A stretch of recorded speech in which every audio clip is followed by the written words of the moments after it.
سحری کھا کر سونے کا نقصان۔ جو لوگ سحری کھا کر سو جاتے ہیں ان کے ساتھ کیا ہوتا ہے خود ہی دیکھ لیں۔ سحری اگر نہ کی تو روزہ رکھا جا سکتا ہے یا نہیں؟ بسم اللہ الرحمن الرحیم۔ حضرت عائشہ رضی اللہ عنہا کی مشہور روایت ہے، پھر جب مؤذن فجر کی اذان دے کر خاموش ہو جاتا اور فجر طلوع ہو جاتی یعنی صبح کی روشنی پھیلنے لگتی تو آپ صلی اللہ علیہ وآلہ وسلم کھڑے ہوتے اور 2 رکعتیں ہلکی یعنی فجر کی سنتیں پڑھتے اور اس کے بعد اپنی داہنی کروٹ پر لیٹ جاتے، یہاں تک کہ مؤذن اقامت کہنے کی اجازت حاصل کرنے کے لیے آپ صلی اللہ علیہ وآلہ وسلم کے پاس آتا تو آپ صلی اللہ علیہ وآلہ وسلم نماز کے لیے مسجد تشریف لے جاتے۔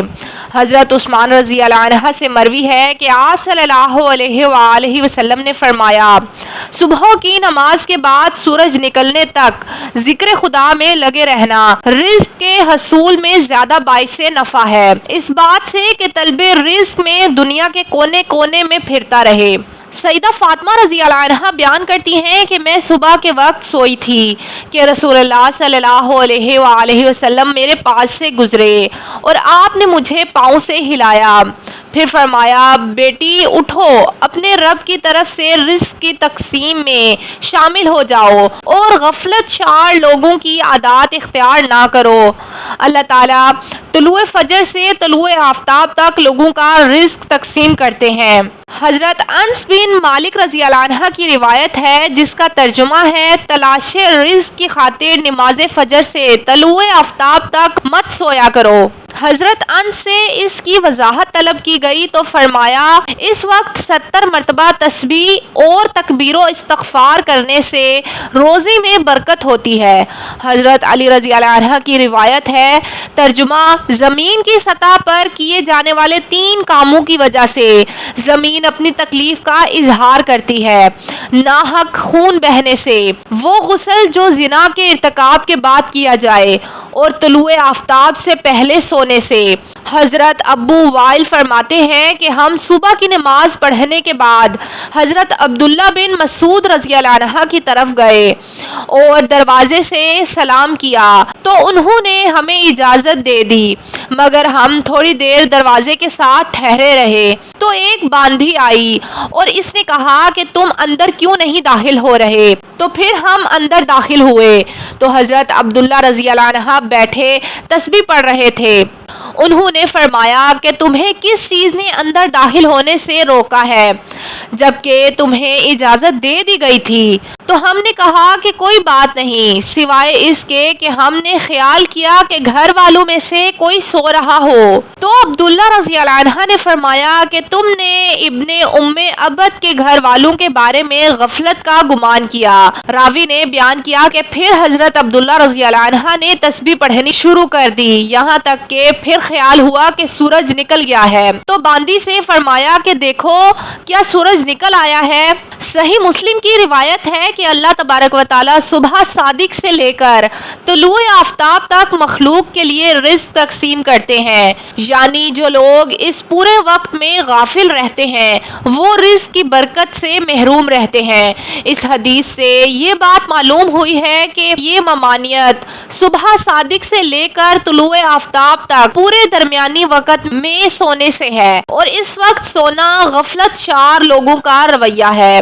اسی طرح سلف کے تعامل کے بھی خلاف ہے۔ نبی کریم صلی اللہ علیہ وآلہ وسلم اور صحابہ رضی اللہ عنہ کا طریقہ کار یہ تھا کہ جب وہ فجر کی نماز پڑھ لیتے تو سورج طلوع ہونے تک اپنی نماز کی جگہ ہی بیٹھے رہتے تھے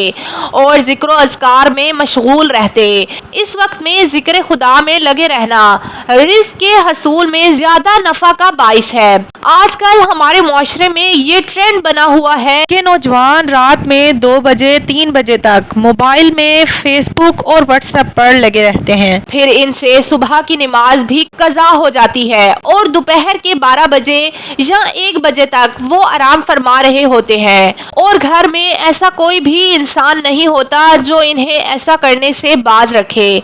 آج ہم آپ کو بتائیں گے کہ حضرت علی رضی اللہ عنہ نے ایسے نوجوان کے بارے میں کیا فرمایا ہے اور کیا کچھ ان کی قسمت میں لکھ دیا جاتا ہے جو ایسے حالات کی لپیٹ میں آ چکے ہیں۔ حضرت عبداللہ بن عباس رضی اللہ عنہ سے مروی ہے کہ جو بھی انسان صبح سویا پڑا رہتا ہے تو اس عمل کو اسلام نے سخت ناپسند قرار دیا ہے کہ دوپہر کے علاوہ کسی بھی اور وقت میں مت سویا کرو۔ جسے کلولہ کہا جاتا ہے وہ دوپہر کے اوقات میں ہی ادا کیا جاتا ہے، اور یہ عمل ہمارے نبی حضرت محمد صلی اللہ علیہ وآلہ وسلم بھی کیا کرتے تھے۔ کلولہ وہ نہیں جس میں انسان دوپہر میں پیٹ بھر کھانا کھا کر سو جاتے ہیں۔ کلولہ سے مراد وہ عمل ہے جس میں آپ خواہ کھانا کھا چکے ہیں یا نہیں، بس تھوڑی دیر دوپہر کے اوقات میں آرام کرنا ہے تاکہ آپ کا جو باقی کا دن ہے وہ صحیح سلامت گزرے اور آپ کے دن کے باقی حصے میں آپ اچھی طرح اپنے کاموں کو سر انجام دے سکیں۔ حضرت علی رضی اللہ عنہ نے فرمایا کہ میں نے اللہ کے نبی صلی اللہ علیہ وآلہ وسلم سے سنا تھا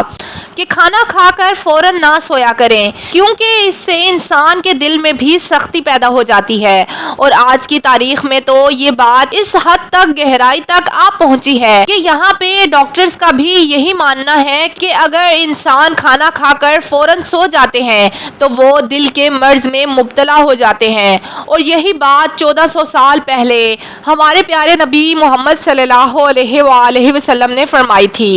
اب آتے ہیں حضرت علی رضی اللہ عنہ کے اس ارشاد کی طرف جو انہوں نے فرمایا تھا۔ جب ایک مرتبہ حضرت علی رضی اللہ عنہ کی خدمت میں ایک شخص حاضر ہوئے اور فرمانے لگے، یا علی، صبح سویرے جو انسان سویا پڑا رہتا ہے اس کی قسمت میں کیا کچھ لکھا جاتا ہے؟ تو جواب میں حضرت علی رضی اللہ عنہ فرمانے لگے، اے اللہ کے بندے، میں نے اللہ کے نبی صلی اللہ علیہ وآلہ وسلم سے سنا ہے کہ جو بھی انسان صبح کے اوقات میں سویا پڑا رہتا ہے اور وہ فجر کی نماز بھی قضا کر بیٹھتا ہے تو جب فرشتے آسمانوں سے ان کے مقدر کا رزق لے کر زمین کی طرف آتے ہیں اور وہ رزق انسانوں میں بانٹنے لگ جاتے ہیں تو وہ انسان سویا ہوتا ہے۔ اسی وجہ سے وہ فرشتے وہ رزق واپس اپنے ساتھ لے کر آسمانوں کی طرف لوٹ جاتے ہیں، اور جب وہ نیند سے فارغ ہو کر اٹھتا ہے تب ایسے لوگ رزق کی تنگی کی شکایت کرتے پھرتے ہیں۔ آپ نے دیکھا ہوگا کہ جب اکثر لوگ رزق کی تنگی کی شکایت کرتے ہیں، آپ ذرا ان سے پوچھ کر دیکھیں، یہ صرف آپ آزمانے کے لیے پوچھیں، تو جب آپ ان سے پوچھیں گے کہ صبح کتنے بجے اٹھتے ہو تو وہ آپ کو جواب میں لازماً یہی کہیں گے کہ ہماری تو آنکھ سویرے جلدی کھلتی ہی نہیں ہے، ہم صبح اٹھتے ہی نہیں۔ لہٰذا یہی وجہ ہے کہ جس کی وجہ سے وہ رزق ان پر تنگ کر دیا جاتا ہے اور پھر وہ تنگ دستی اور بے روزگاری کی شکایت کرتے پھرتے ہیں۔ تو آپ سے گزارش ہے کہ آپ صبح سویرے اٹھا کریں اور نماز فجر ادا کیا کریں، اور کوشش کریں کہ مرد حضرات جماعت کے ساتھ نماز ادا کریں، پھر قرآن کی تلاوت کریں، اس کے بعد آپ اپنے دن کی شروعات کریں۔ اب آپ دیکھیں کہ آپ کا کیسا دن گزرتا ہے، آپ کے دن میں برکت ہوتی ہے، اور جو لوگ دن میں 12 بجے یا 1 بجے اٹھتے ہیں ان کے حالات کچھ ایسے ہوتے ہیں کہ ان کو اپنے دن کے کام بھی سمجھ نہیں آ رہے ہوتے، اور وہ یہ جان نہیں پاتے کہ آج انہوں نے کیا کرنا ہے، اور انہیں یہ بھی نہیں معلوم ہوتا کہ آج ان کا دن کیسا گزرا ہے، بلکہ انہیں کچھ کام بھی سمجھ نہیں آتا۔ وہ جو کام کرنے لگ جاتے ہیں اور پھر پلک جھپکتے ہی شام اور مغرب کی اذان ہونے لگتی ہے، اور جو لوگ سویرے جاگتے ہیں وہ اپنے کام بھی بھرپور طریقے سے سر انجام دے پاتے ہیں، ان کے رزق میں بھی برکت ہوتی ہے اور وہ ایک پرسکون اور خوشحال زندگی بسر کرتے ہیں۔ ان کی تنگ دستی کی بھی کوئی شکایت نہیں ہوتی اور نہ ہی کسی بیماری میں مبتلا ہوتے ہیں، وہ لوگ تندرست ہوتے ہیں، ہر بیماری سے فارغ ہوتے ہیں۔ رمضان کے مہینے میں انسان کے صرف کھانے پینے کا شیڈیول متاثر نہیں ہوتا بلکہ سحری میں جاگنے کے سبب دن بھر کی نیند کا شیڈیول بھی متاثر ہوتا ہے، جس کی وجہ سے کچھ بے احتیاطیوں کے سبب رمضان کے مہینے میں جہاں صحت بہتر ہونی چاہیے اکثر لوگ صحت خراب کر کے بیٹھے ہوتے ہیں بلکہ مختلف بیماریاں بھی گلے پڑ جاتی ہیں۔ روزہ رکھنا صحت کے لیے بہت بہتر ہوتا ہے، مگر جو لوگ رمضان میں سینے کی جلن، گیس اور اس جیسی دوسری بیماریوں کا شکار ہوتے ہیں،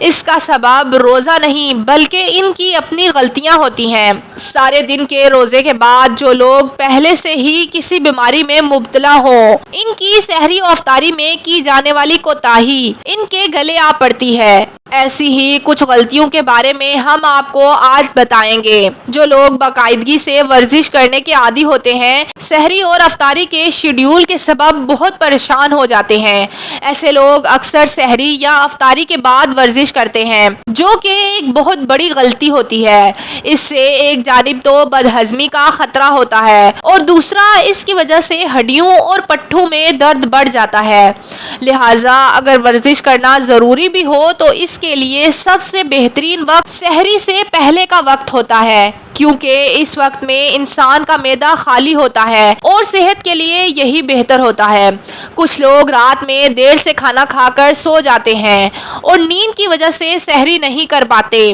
سحری چھوڑنے کی وجہ سے روزے کا دورانیہ بڑھ جاتا ہے، جو کہ جسم کی اندرونی کمزوری میں بہت زیادہ اضافہ کر دیتا ہے، جس سے نہ صرف چہرے کی چمک دھمک ماند پڑ جاتی ہے بلکہ قوت مدافعت میں بھی کمی واقع ہوتی ہے۔ اس وجہ سے بہتر یہی ہوتا ہے کہ سحری کے وقت بھلے ایک گلاس پانی کا ایک کھجور ہی کیوں نہ لیں، مگر سحری میں کچھ نہ کچھ لازمی لیں۔ افطار کے بعد پیٹ میں جب دن بھر کے بعد غذا جاتی ہے تو انسان سستی کا شکار ہو جاتا ہے۔ اکثر لوگ افطاری کے بھاری بھرکم کھانے کے بعد سونے کے لیے لیٹ جاتے ہیں اور ایسی ہی غلطی لوگ سحری کے وقت بھی کرتے ہیں اور کھاتے ہی سو جاتے ہیں، جس کی وجہ سے رمضان کے بعد ایسے لوگ موٹاپے کا شکار ہو جاتے ہیں یا پھر ان کے خون میں کولیسٹرول لیول بڑھ جاتا ہے، جو کہ بیماری کا سبب بن سکتا ہے۔ اللہ پاک ہمیں دین کی سمجھ نصیب فرمائے اور ہمیں نیکوکاروں میں شامل کرے، آمین۔